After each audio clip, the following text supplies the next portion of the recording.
ए टूरी काय टुरा तोर बारी में काय काय लगाए हस वो? मोर बारी में का भाटा मिर्चा टमाटर लौकी आलू सबो चीज है। अब करेला घलो रखे हस वो? हाँ जी मोर बारी में करेला घलो है। त सुनत हस? हाँ काय बता ना।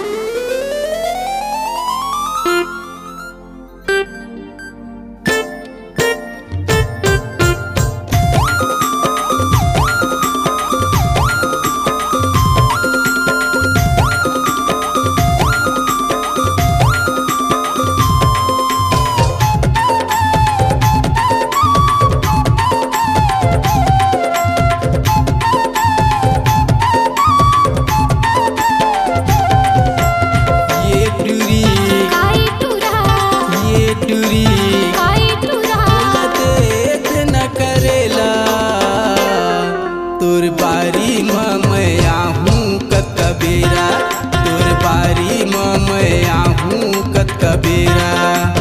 ए टुरा काये टूरी ए टुरा काये टूरी होगे हावे गा बड़ बेरा संझा बेरे मोर बारी में देहु करेला संझा बेरे मोर बारी में देहु करेला।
तोर बारी में मैं आहूँ कतका बेरा, तोर बारी में मैं आहूँ कतका बेरा।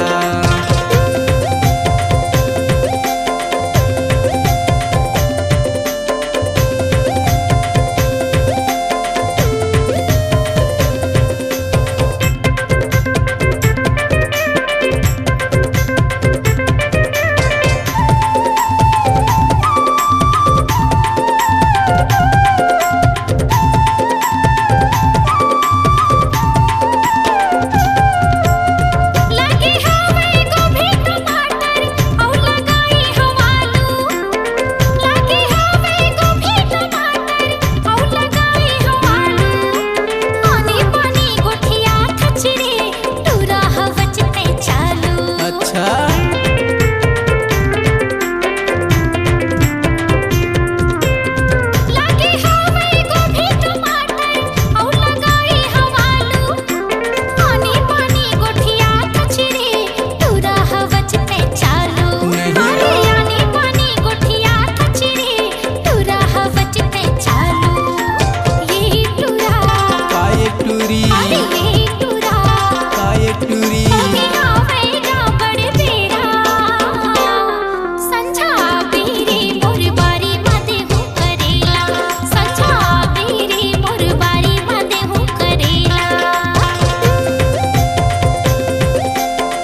अकेला।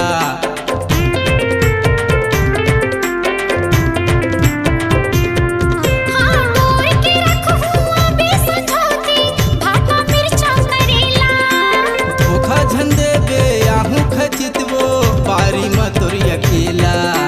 धोखा झंडे बे आहू खचितवो बारी में तोर अकेला।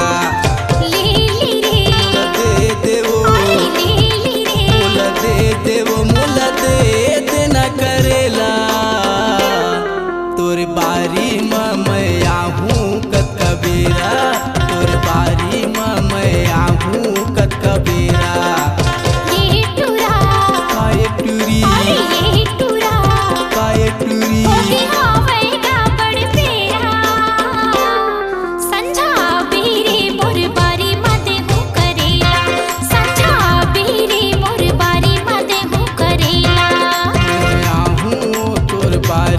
कतका बेरा। मैं हया हूँ तोर बारी में कतका बेरा।